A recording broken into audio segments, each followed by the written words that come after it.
Hi everyone, मैं हूं आप सभी का अपना प्रशांत भैया। और ये जो सवाल आपके मन में चल रहा है ना कि आखिर बोर्ड एग्जाम में कॉपीज कैसे चेक होती हैं, आज इसका मैं आपको एक डिटेल्ड आंसर दूंगा। मैं आपको ये बताऊंगा कि उस पैटर्न के हिसाब के आपको अपने आंसर्स को लिखकर कैसे आना है जिससे कि आपके मार्क्स इंक्रीज हो सकते हैं। अब जितने भी आपके दिमाग में सवाल चल रहे हैं ना, ये सारे सवाल मैंने उन टीचर्स से पूछा, वो टीचर्स जो कि बोर्ड एग्जाम की एक्चुअल कॉपीज चेक करते हैं। जैसे कि सबके मन में एक सवाल आता है, क्या टीचर खुद से नंबर काट सकते हैं? इमेजिन करो, एक एग्जामिनर को आपकी जो कॉपी है उसके आपके आंसर समझ नहीं आए, यानी उनको पसंद नहीं आए, तो क्या वो नंबर काट सकते हैं? इसका भी मैं आंसर बताऊंगा। उसके अलावा मैंने दूसरा सवाल पूछा, do marks increase due to better presentation? यानी अगर आप सजा सजा कर लिख कर आते हो, अगर आप सुंदर लिख कर आते हो, क्या नंबर सच में इंक्रीज होते हैं? इसका भी आंसर मैं दूंगा। तीसरा सवाल, क्या पार्शियल मार्किंग एक्चुअली में बोर्ड एग्जाम में होती है? अगर आपने प्री बोर्ड दिए होंगे तो आपको पता होगा मेजॉरिटी ऑफ स्कूल में पार्शियल मार्किंग नहीं देते, है ना। बट क्या बोर्ड एग्जाम में पार्शियल मार्किंग होती है? इसका भी मैं आपको उत्तर दूंगा। एंड क्या चेकिंग हार्ड होगी या इजी होगी? सबसे पहले ना इसका मैं आपको आंसर दे देता हूं। आप सभी के लिए एक बहुत अच्छी खुशखबरी है कि मेनली बोर्ड एग्जाम की जो चेकिंग होती है वो मेजॉरिटी ऑफ द केसेस में 99% चांसेस में इजी ही होती है। जैसा आपने प्री बोर्ड में जो चेकिंग देखी है ना, आपके जो स्कूल के टीचर्स ने चेकिंग करी है, उससे इजी होगी। क्यों होगी? क्योंकि जो स्कूल के टीचर्स होते हैं वो थोड़ी सी टफ चेकिंग करते हैं, बट जो बोर्ड एग्जाम के एग्जामिनर्स होते हैं वो चेकिंग आसान करते हैं। तो आपको इसका तो आंसर मिल गया होगा। अब एक एक करके स्टार्ट करते हैं। जो आपका पहला सवाल है ना, क्या टीचर खुद से नंबर काट सकते हैं? तो इसका आंसर पता है क्या है? नहीं, वो नहीं काट सकते। अब आप सोचोगे ऐसा क्यों? क्योंकि हर एक एग्जामिनर के पास ना एक आंसर की होती है, वो आंसर की उनको दी जाती है। इमेजिन करो तुम्हारा साइंस का पेपर है, तो टीचर को ना एक आंसर की दी गई होगी और उस आंसर की के हिसाब से उन्हें चेकिंग करनी है। मैं आपको वो आंसर की दिखा भी देता हूं। अगर आप जाओगे ऑफिशियल वेबसाइट पे, आप अगर सीबीएसई की स्टूडेंट हो तो आप वहां पे जाओ, या फिर आप किसी और बोर्ड के स्टूडेंट हो उस वेबसाइट पे जाओ, आपको आंसर की दिख जाएगी लास्ट ईयर के क्वेश्चंस की। ठीक है, तो ऐसी एक आंसर की दिखती है। मैं थोड़ा सा जूम करके आपको दिखाता हूं। जैसे कि ये क्या है, ये इंग्लिश की आंसर की आप देख सकते हो। तो इसमें पता है हर चीज गिवन होती है हमें कि कितने नंबर एक स्टूडेंट को देने हैं। फॉर एग्जाम्पल, अगर आप नीचे देखोगे राइटिंग स्किल, ठीक है, अगर आप कोई लेटर राइटिंग का आपका एक क्वेश्चन है तो ना यहां पर लिखा होता है कि फॉर्मेट के 1 मार्क मिलेंगे, ठीक है, कंटेंट के 2 मार्क्स मिलेंगे, उसके अलावा ऑर्गेनाइजेशन ऑफ आइडिया के 1 मार्क्स मिलेंगे एंड एक्यूरेसी के 1 मार्क्स मिलेंगे। तो यानी अगर तुम कुछ भी लिख के आते हो और अगर सही फॉर्मेट में लिख के आते हो ना, तो 1 नंबर तो हर एक स्टूडेंट को मिलने ही मिलने हैं। ठीक है, तो यानी ये जो आंसर की होती है ना, इसके हिसाब से चेकिंग होती है। मैं एक और एग्जांपल दिखाता हूं, जैसे कि साइंस का। अब देखो, साइंस में भी ना आंसर्स दिए होते हैं और टीचर को इन्हीं पॉइंट के हिसाब से आंसर को चेक करना होता है। जैसे कि देखो, आंसर के अंदर एक डायग्राम भी बना रखा है, तो वो ये भी चेक करेंगे क्या स्टूडेंट ने डायग्राम बनाया या नहीं बनाया, क्या स्टूडेंट ने पॉइंट्स लिखे हैं या नहीं लिखे हैं। ये सारी चीजें चेक होती हैं by the help of answer की। यानी टीचर खुद से चेक नहीं कर रहे हैं, वो उस आंसर की के हिसाब से उनको चेक करना पड़ता है, और यही एक प्रकार का रूल होता है। ठीक है, तो पहली चीज तो आपको समझ में आ गई। दूसरी चीज, क्या पार्शियल मार्किंग होती है? मैंने साफ दिखा दिया यहां पर। अगर आपने यहां पर ध्यान से देखा हो, इंग्लिश में अगर आप एक फॉर्मेट भी लिख के आते हो तो भी 1 नंबर मिलेंगे, कंटेंट लिख के आते हो तो 2 नंबर मिलेंगे। और इसका ना एक और चीज मैं आपको एग्जांपल देता हूं, मैथ्स। बच्चे डरते हैं ना कि अगर मैथ्स का फाइनल आंसर नहीं आया तो क्या हमारे पूरा आंसर गलत हो जाएगा? तो ऐसा बिल्कुल भी नहीं है। बोर्ड एग्जाम ये बोलता है कि मैथ्स में भी स्टेप वाइज मार्किंग होती है। अगर आप ध्यान से देखोगे, जो अगर स्टार्टिंग में फॉर्मूला भी लिखते हो या फिर 1-2 वैल्यूज भी लगाते हो, तो उसका भी देखो यहां पे लिखा हुआ है कि आधा नंबर दे दो। ठीक है, अगर आप सेकंड स्टेप तक पहुंच पाते हो तो फिर आधे नंबर आपको और मिल जाएंगे, थर्ड स्टेप पे पहुंचोगे तो 1 नंबर मिल जाएंगे। यानी एक टीचर के पास एक सेट रूल होते हैं कि अगर बच्चा ये निकालता है तो उसको आधा दो, अगर यहां तक पहुंचता है तो आधे नंबर और दो, अगर यहां तक पहुंचता है तो 1 नंबर और दो। ठीक है, तो यानी अगर आप फॉर्मूला भी लिख कर आते हो, अगर आप थोड़ा सा आंसर भी सॉल्व करके आ पाते हो, तो आपके नंबर एकदम तय हैं। तो ये हर एक सब्जेक्ट में होता है, सिर्फ मैथ्स में ही नहीं। अगर आप कोई भी सब्जेक्ट उठा लोगे ना, चाहे वो एसएसटी हो, चाहे वो इंग्लिश हो, सबके अंदर क्या होता है, स्टेप वाइज मार्किंग आपकी दे रही होती है। तो आपको ज्यादा टेंशन नहीं लेनी, लोड नहीं लेनी। ठीक है, अब कुछ इंपॉर्टेंट चीज मैं बताता हूं आपको, आंसर को लिखना कैसे है। तो एक इंपॉर्टेंट लाइन पीछे लिखी हुई है, अगर आप उस लाइन को पढ़ोगे, एनसीईआरटी मैटर्स। देखो दोस्तों, एनसीईआरटी बहुत इंपॉर्टेंट है, स्पेशली साइंस और एसएसटी के अंदर। मैं क्यों बोल रहा हूं? क्योंकि जब आप आंसर लिखोगे, एग्जामिनर जो कॉपी चेक कर रहे हैं वो कैसे कॉपी चेक करेंगे? ये जो आंसर की आती है, और ये आंसर की जो होती है वो बनती कैसे है? एनसीईआरटी से। यानी अगर इमेजिन करो, एक क्वेश्चन आया, right the 5 points about neuron. Neuron के ऊपर 5 पॉइंट लिखने हैं, तो वो जो 5 पॉइंटर की जो उनके पास आंसर की होगी ना, वो आंसर की बनती है एनसीईआरटी से। तो अगर आपने आंसर को एनसीईआरटी की लैंग्वेज में लिखा है तो ऑब्वियस सी बात है आपको नंबर पूरे मिल जाएंगे। बट ऐसा मेनली नहीं होता कि अगर आपने अपनी लैंग्वेज में लिखा है तो नंबर कटते हैं, ऐसा भी नहीं होता। बट मैं आपको सजेस्ट करता हूं कि एनसीईआरटी के हिसाब से अगर हम आंसर लिख सकते हैं ना, तो नंबर कटने के चांसेस 0% है। अब एनसीईआरटी इंपॉर्टेंट है, ये तो आपको पता चल गया, लेकिन बच्चों को ना एक प्रॉब्लम आती है कि एनसीईआरटी की जो लैंग्वेज है ना वो बहुत डिफिकल्ट है, तो वो समझ नहीं आ पाती, याद नहीं हो पाती। तो उसका क्या सोल्यूशन है? तो अगर तुम क्लास 10th के स्टूडेंट हो ना, तो उसका सोल्यूशन हमारे पास बहुत अच्छी तरीके से है। क्योंकि अभी मैंने ना कुछ समय पहले एक बुक लॉन्च करी थी जिसका नाम था प्रयास, आपने भी बुक देखी होगी, राइट? अभी जो प्रयास बुक है ना, इसके साथ आपको मिलते हैं ये एनसीईआरटी चिट्स। स्पेशली जो साइंस और एसएसटी के एनसीईआरटी चिट्स है ना, ये आपके लिए बहुत यूजफुल होने वाले हैं। क्यों? क्योंकि इस चिट्स के अंदर ना हर एक चैप्टर को समराइज फॉर्म में एनसीईआरटी की भाषा में लिखा गया है। यानी इसके अंदर आपको flow charts, road maps, and वो भी एनसीईआरटी की लैंग्वेज में। यानी अगर आप अपने आंसर्स को इस भाषा में लिखकर आते हो ना, तो आपके नंबर बिल्कुल नहीं कटने वाले। और एक और चीज है कि इससे ना आपका जो रिवीजन है ना, क्योंकि बोर्ड एग्जाम ऑलमोस्ट पास आ गए हैं, तो बोर्ड एग्जाम से पहले ना रिवीजन करना बहुत इंपॉर्टेंट होता है। तो वो जो रिवीजन वाली प्रॉब्लम है ना, वो भी आपकी इससे क्या हो जाएगी, खत्म हो जाएगी।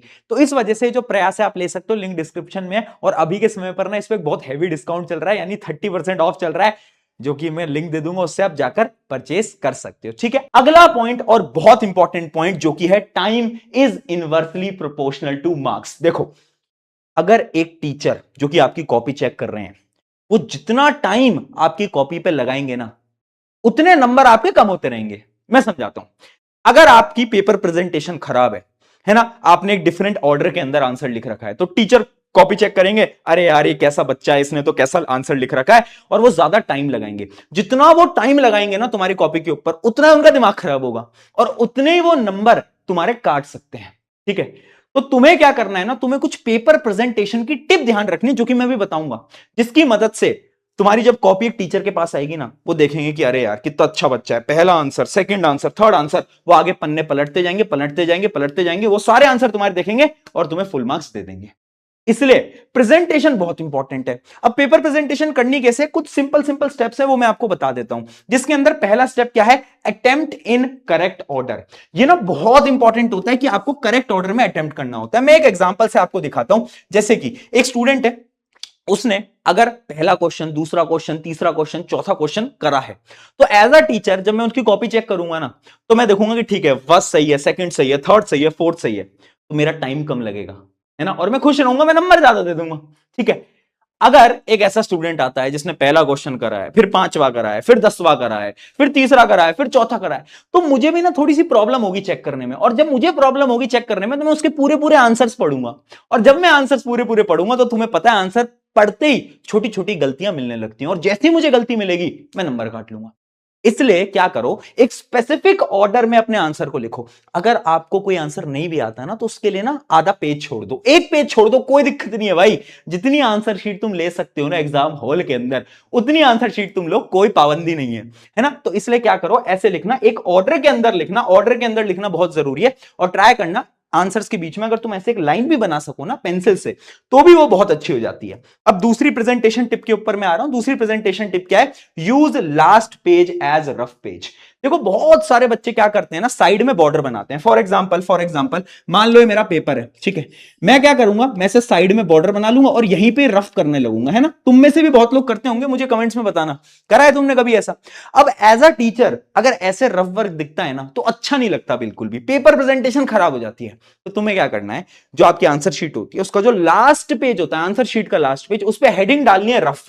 क्या हेडिंग डालनी है, ऊपर आपने हेडिंग डाली, उस पर रफ, और फिर आपको उसमें कुछ भी रफ करो, टीचर को कोई प्रॉब्लम नहीं होगी। तुम कुछ भी करो उसके अंदर, है ना, तुम उसमें कुछ भी लिखो, तुम उसमें लिखो Neha I love you, but ऐसा ऐसा मत करना, बट तुम उसमें कुछ भी लिख सकते हो, किसी भी टीचर को कोई प्रॉब्लम नहीं होगी, राइट। तो जितना भी रफ पेज है ना, वो हमें क्या करना है, वो हमें लास्ट में करना है, आंसर शीट के लास्ट में रफ हेडिंग डाल के वहीं पे करना है। ऐसे साइड में बॉर्डर्स बना के मत करना, पेपर प्रेजेंटेशन खराब होती है। अगली पेपर प्रेजेंटेशन टिप क्या है, अंडरलाइन इंपॉर्टेंट कीवर्ड्स। मैं अपनी हर वीडियो में बताता हूं कि जब भी आप कोई थ्योरेटिकल आंसर लिख रहे हो, साइंस, एसएसटी, इंग्लिश, इनके जो आप आंसर्स लिखते हो, तो उसके अंदर जो कीवर्ड होता है ना, हर पॉइंट का एक इंपॉर्टेंट जो शब्द होता है, उसको अंडरलाइन किया करो। फॉर एग्जाम्पल, और वो अंडरलाइन तुम्हें सिर्फ पेंसिल से करना है, बाकी किसी से नहीं करना। जैसे ये क्या आंसर है, अब इस बच्चे ने क्या करा, यहां पर अंडरलाइन कर दिया, तो एज अ टीचर मैं क्या करूंगा, मैं इस अंडरलाइन वाले चीज को पढ़ूंगा, मैं देखूंगा कि हाँ इसको आंसर आता है, यहां टिक लगाऊंगा, नंबर दूंगा, आगे बढ़ जाऊंगा। इससे क्या होगा, आपके मार्क्स इंक्रीज हो सकते हैं। तो ये जो अंडरलाइन मेथड है ये भी प्लीज आप फॉलो करो, वेरी वेरी वेरी इंपॉर्टेंट। ठीक है, इससे आपको ये तो समझ आ गया होगा कि पेपर प्रेजेंटेशन करनी कैसे। अब सब्जेक्ट वाइज मैं कुछ टिप दे रहा हूं और फिर लास्ट में मैं तुम्हें एक ऐसी बैक बेंचर स्ट्रैटेजी बताऊंगा ना जिसकी मदद से तुम एग्जाम के अंदर अच्छा स्कोर करोगे। ठीक है, तो सबसे पहले मैथ्स की अगर मैं बात करूं तो याद रखना, मैथ्स में हमेशा यूनिट लिखो। बच्चे ना यूनिट्स भूल जाते हैं जब हम आंसर निकाल रहे हैं ना। जैसे आंसर आया 10 मीटर, तो जो मीटर लिखना है बहुत इंपॉर्टेंट है। अगर यूनिट नहीं लिखते तो नंबर कट सकते हैं। सेकंड चीज, फॉर्मूला मत लिखना भूलना, फॉर्मूला लिखना ही पड़ेगा। अगली चीज, फाइनल आंसर को बॉक्स में किया करो। जैसे कि इमेजिन करो मेरा आंसर आ गया 5 सेंटीमीटर, तो उस 5 सेंटीमीटर को ना ऐसे बॉक्स में डाल दो। अगर आप ये कर लेते हो ना तो इससे होता कुछ नहीं है, बस पेपर प्रेजेंटेशन अच्छी लगती है और टीचर आंसर देखते हैं कि हाँ इसका आंसर सही है और वो आगे बढ़ जाते हैं। ठीक है, अगली चीज आती है साइंस में। साइंस में प्लीज जब भी डायग्राम बनाओ तो लेबलिंग करना मत भूलना, विदाउट लेबल डायग्राम की कोई वैल्यू नहीं होती। अगली चीज क्या है, कीवर्ड्स को अंडरलाइन करो प्लीज, एंड यूनिट्स लिखो। फिजिक्स के अंदर यूनिट्स होते हैं, उन यूनिट्स को भी लिखना है। एसएसटी के लिए क्या है, एसएसटी के लिए है try to write answer in points. कभी भी पैराग्राफ मत लिखो एसएसटी के अंदर, बड़े क्वेश्चंस की बात कर रहा हूं, 5 नंबर का 3 नंबर का, उसमें क्या करो, उसमें पॉइंट्स में लिखो ना, 5 पॉइंट लिखो, 3 पॉइंट लिखो। उससे क्या होता है ना, इजी चेकिंग होती है और नंबर इंक्रीज हो जाते हैं। ठीक है, और कीवर्ड्स तो हाईलाइट करनी है। अगर मैं बात करता हूं इंग्लिश हिंदी की, तो इंग्लिश हिंदी में प्लीज ग्रामेटिकल मिस्टेक को अवॉइड करो, क्योंकि यहां पर नंबर कटते हैं। साइंस एसएसटी में अगर थोड़ी बहुत आपकी ग्रामर मिस्टेक हो भी रही है ना तो कोई नोटिस नहीं करेगा, लेकिन अगर इंग्लिश में ही तुम ग्रामर मिस्टेक कर रहे हो तो वहां पर नोटिस होगा। स्पेलिंग एरर्स के भी नंबर कट सकते हैं, तो स्पेलिंग भी आप ध्यान से लिखो इंग्लिश हिंदी के अंदर, बाकी सब्जेक्ट में कोई दिक्कत नहीं आती। ठीक है, अब बढ़ते हैं बैक बेंचर स्ट्रैटेजी की तरफ। देखो, एज अ बैक बेंचर, मैं खुद अपने टाइम पे बैक बेंचर रहा हूं, मैं तुम्हें बता रहा हूं। देखो, इमेजिन करो एक ऐसा क्वेश्चन है जो कि तुम्हें नहीं आ रहा, तुम क्या करोगे, खाली छोड़ दोगे?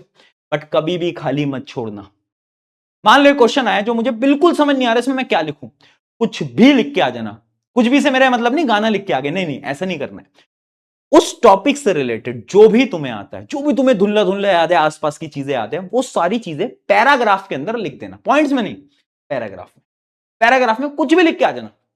ठीक है, तो उससे होता क्या है ना, जो अच्छे टीचर्स होते हैं, जो कि तुम्हें पास करना चाहते हैं, नंबर देना चाहते हैं, वो क्या करते हैं ना, वो देखते हैं अरे बच्चे ने इतनी मेहनत करी है, मान लेता हूं इसका आंसर गलत है बट इसको आधा एक नंबर तो दे देते हैं। ठीक है, ऐसा करते हैं टीचर्स। इसलिए पैराग्राफ के अंदर जो नहीं भी आ रहा ना, उसमें कुछ तो लिख कर आना, नंबर मिलेंगे, आधा एक नंबर इंक्रीज ही होने वाला है तुम्हारा। ठीक है, तो ये थी एक पूरी की पूरी स्ट्रैटेजी। आई होप अब एग्जाम के अंदर तुम अपने आंसर्स को ऐसे लिख के आओगे और इसकी मदद से तुम अपने स्कोर को भी इजीली 5 से 10 नंबर तो इंक्रीज कर सकते हो। शुक्रिया एवरीवन, मेरा नाम है प्रशांत, मिलते हैं नेक्स्ट वीडियो के अंदर, टेक केयर।